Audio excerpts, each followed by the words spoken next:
अस्सलाम वालेकुम दोस्तों, कैसे हो? मुझे उम्मीद है कि आप सब सही हो गए। आज जो हम बात करने वाले हैं काफ़ी ज़्यादा इम्पोर्टेंट सऊदी अरब से अपडेट आ रही है निकल के, उसके हवाले से हम बात करेंगे। और ये अपडेट आपके लिए ज़रूरी इसलिए है क्योंकि बहुत सारे लोग जो है गलतियां करते हैं, अपने काम को छोड़ के दूसरा काम करना शुरू कर देते हैं या फिर कुछ और करना शुरू कर देते हैं। और जो लोगों के सिविल आईडी कार्ड या फिर एकामे वगैरह नहीं बन रहे हैं, तनाजुल वगैरह नहीं मिल रहा है या फिर कोई भी मसला है, उसके हवाले से हम बात करेंगे। चैनल को अगर आप मेरे पहली बार देख रहे हैं तो मैं आपसे रिक्वेस्ट करूंगा चैनल को सब्सक्राइब करें और दोस्तों के साथ वीडियो को शेयर कर दें। सिर्फ आपसे इतनी रिक्वेस्ट है, और लाइक कर दें। लाइक करने का कोई पैसा वगैरह आपको नहीं पे करना पड़ता, उससे मेरा हौसला अफजाई हो जाता कि भाई मुझे वीडियो बनाने में थोड़ा इंटरेस्ट जो है वो ज़्यादा आ जाता।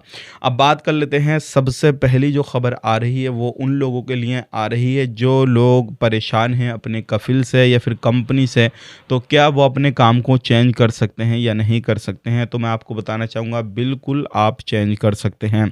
ध्यान रखिएगा, रूल रेगुलेशन आपको मालूम होने चाहिए। अगर आपको कोई कफिल परेशान कर रहा है, आपकी कंपनी वाला एचआर कोई भी है बंदा परेशान वहाँ पे कर रहा है, जो आपका एग्रीमेंट हुआ उससे ज़्यादा आपसे काम ले रहा है, तो आप लेबर कोर्ट जा सकते हैं, केस कर सकते हैं। केस करने के बाद में जो भी चीज़ें हैं वो फाइनल हो जाएंगी और पूरे तरीके से आपका जो है वो इंसाफ मिलने वाला है। ध्यान रखिएगा, अगर आप उस जगह पे डर जाते हैं कि मैं केस करूँगा, कौन सपोर्ट करेगा, क्या होगा, फिर बाद में मुझे इसी कंपनी में काम करना है तो कौन ऐसे हेल्प कर देगा मेरी, तो ऐसा बिल्कुल नहीं है। क्योंकि अगर बाद में कुछ आपके साथ ऊंच नीच होती है, कुछ भी होता है, तो फिर उसकी पूरी रिस्पॉन्सिबिलिटी जो है वो कोर्ट की रहती है। क्योंकि अगर कोई इस तरीके का व्यवहार करता है आपके साथ में, तो दोबारा आप लेबर कोर्ट जा सकते हैं और वहाँ पे जाके बोल सकते हैं कि मुझे इस कंपनी में काम नहीं करना है, मुझे तनाजुल चाहिए, मुझे ज़बरदस्ती मेरे दोस्त भेज रहे हैं, इस तरीके से जो है वो फाइनल एग्ज़िट लगा रहे हैं। वो सारी चीज़ आप कर सकते हैं। ये एक प्रोसेस होता है, इसको आप लीगल तरीके से कर सकते हैं। लेकिन इसके लिए आपको थोड़ा भागा दौड़ी करनी पड़ेगी, क्योंकि लेबर कोर्ट जाना पड़ेगा। घर बैठे या फिर आपके रूम में बैठे कुछ भी काम नहीं होने वाला है, इस चीज़ का ख़ास करके ध्यान दीजिएगा।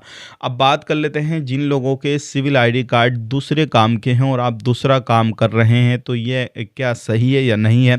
आपकी कफ़िल की जो है परमिशन है, फिर भी आप दूसरा काम कर रहे हैं या फिर आपसे कफ़िल ही करवा रहा है, तो यहाँ पर सऊदी की तरफ से अपडेट दे दिया गया है, सऊदी मिनिस्ट्री की तरफ से, कि कोई भी बंदा अपने काम को छोड़ के दूसरा काम करता है तो उसके ऊपर कड़ा एक्शन लिया जाएगा। वहाँ पे ये चीज़ नहीं बोली गई है कि आपका कफ़िल आपसे करा रहा है, आपकी कंपनी आपसे करा रही है, नहीं। जो आपका एकामा बना हुआ है जिस काम का, सिर्फ वही काम आप कर सकते हैं। अदरवाइज़ दूसरा काम आप करते हुए पकड़े गए, फिर आपको तुरंत पकड़ के डिपोर्ट किया जाएगा और हो सकता है आप पर फाइन वगैरह भी लगा दिया जाए, और आपकी कंपनी की तो पतलून जो है वो गीली होने वाली है अगर इस तरीके से बंदे पकड़े गए उसके अंदर। तो इस चीज़ का खास करके आपने ध्यान देना है और ये काम आपने नहीं करना है। बहुत सारी कंपनियां क्या करती हैं, अपना कुछ पैसा बचाने के चक्कर में जो है बंदों को दूसरे दूसरे वीज़ा पे बुला के उनके एकामे लगवा लेती हैं और उनसे अपनी जो है काम करवाना शुरू कर देती हैं। उनका कुछ एकामा कुछ बना हुआ होता, काम दूसरा कर रही होती हैं। ये कंपनियों के जो है पैसा बचाने के सारे चांसेस रहते हैं। क्या आपसे भी इस तरीके से काम लिया जा रहा है? कमेंट करके ज़रूर बताइएगा। बात कर लेते हैं यहाँ पे अगली खबर की तरफ। जो अगली खबर आ रही है निकल के, 2025 जनवरी से जो है कानून सऊदी अरब के अंदर लागू होने वाला है, और वो ये है कि जो मुर्गी हैं, अंडे हैं, अगर इस तरीके से इनको किसी एक शहर से दूसरे शहर लेकर जाया जाएगा तो परमिशन ज़रूरी है मिनिस्ट्री की। बिना परमिशन के कोई भी इस तरीके से माल आगे से दूसरे एक शहर से दूसरे शहर नहीं लेके जा सकता, क्योंकि आने वाले वक्त में बीमारियों का काफ़ी ज़्यादा जो है वो ध्यान रखा जा रहा है, साफ़ सफाई का भी ध्यान रखा जा रहा है। बिना परमिशन के ऐसे नहीं लेके जा सकते। तो जो भी पोल्ट्री वगैरह में काम करते हैं तो उन लोगों के लिए ये बड़ी खबर है। और अगर आप किसी भी तरीके से सऊदी अरब के अंदर काम करते हैं तो आप मुझे कमेंट करके बताइएगा आपका कौन सा वीज़ा है और कौन से वीज़ा पे आप काम कर रहे हैं। आज के लिए इतने ही, मिलेंगे इस नेक्स्ट वीडियो में। इस वीडियो को लाइक कर दें, शेयर कर दें, और किसी भी तरीके से आपके माइंड में सवाल जवाब कुछ भी है तो कमेंट करना बिल्कुल ना भूलें। आप अपना ख्याल रखें, अपनी फैमिली वालों ख्याल रखें। Take care, bye bye.